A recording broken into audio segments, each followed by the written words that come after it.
Peter Drucker, don't know if you can see his name down here. Peter Drucker is considered the father of management consulting.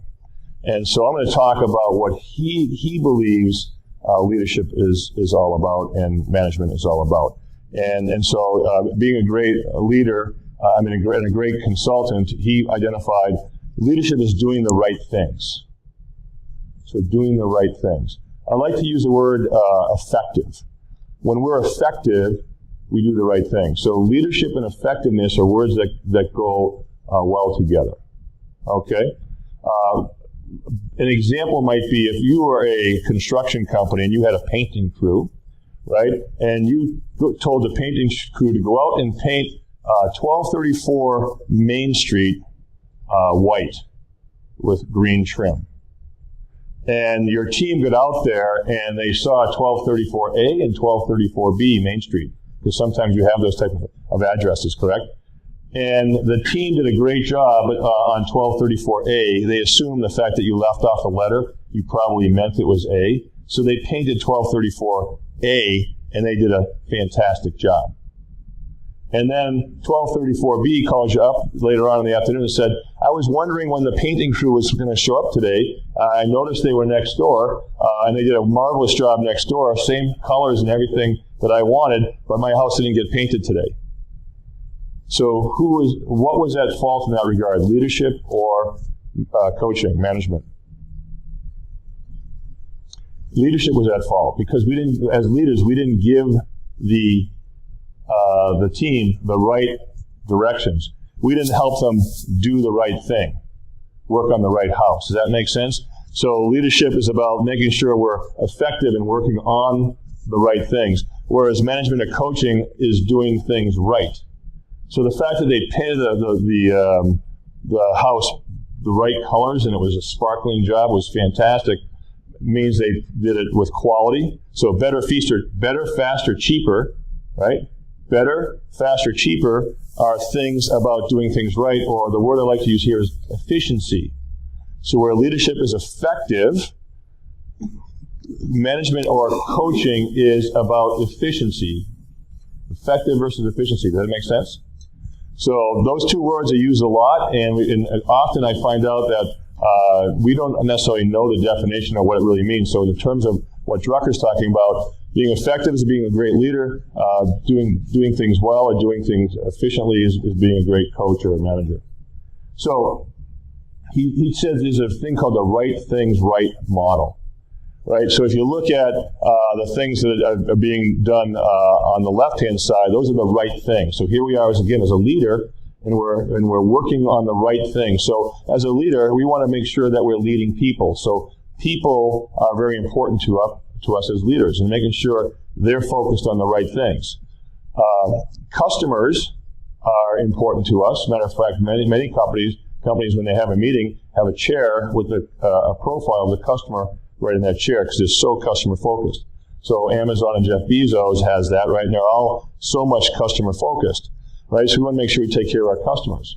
Another customer is the internal customer. We call them the employee, right? They're part of our team.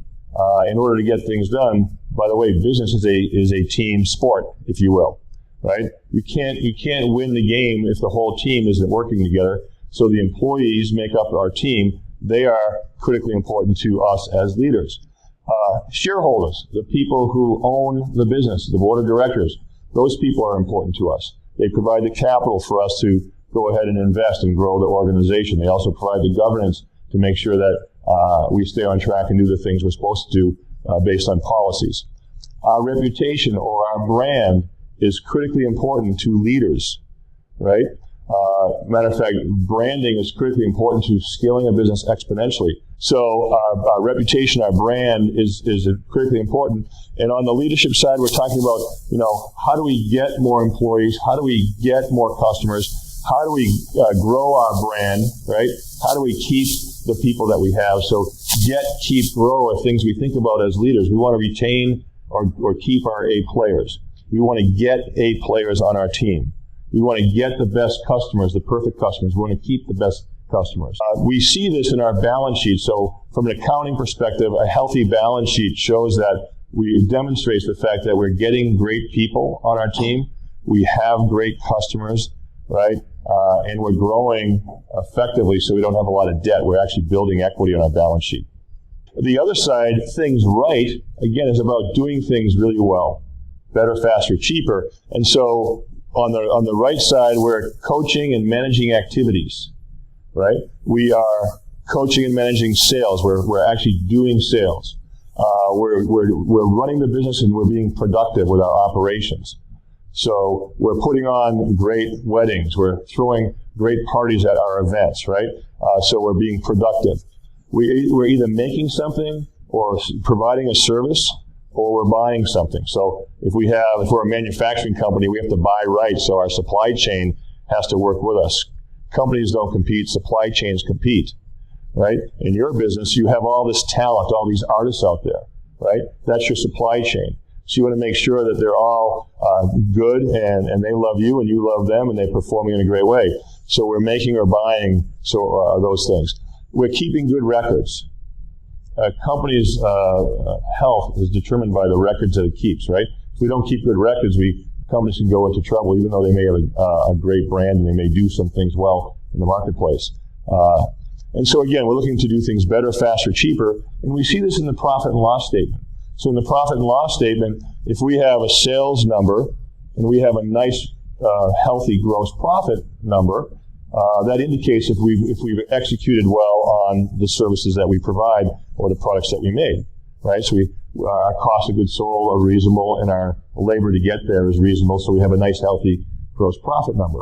And then we look at our overhead, and if we're managing our overhead well, then we have a good, solid net operating income. And the most important thing, we like to say that revenue is vanity, profit is sanity, and cash is king. So at the end of the day, we're producing cash.